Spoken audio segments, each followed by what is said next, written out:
खारकेचं लोणचं, अर्धी वाटी लिंबाचा रस,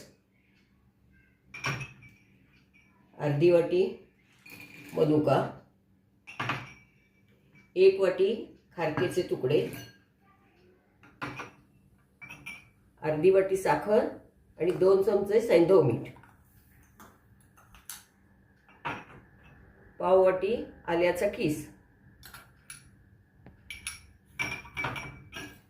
हे सर्व मिसळून बरणीत भरून ठेवायचं.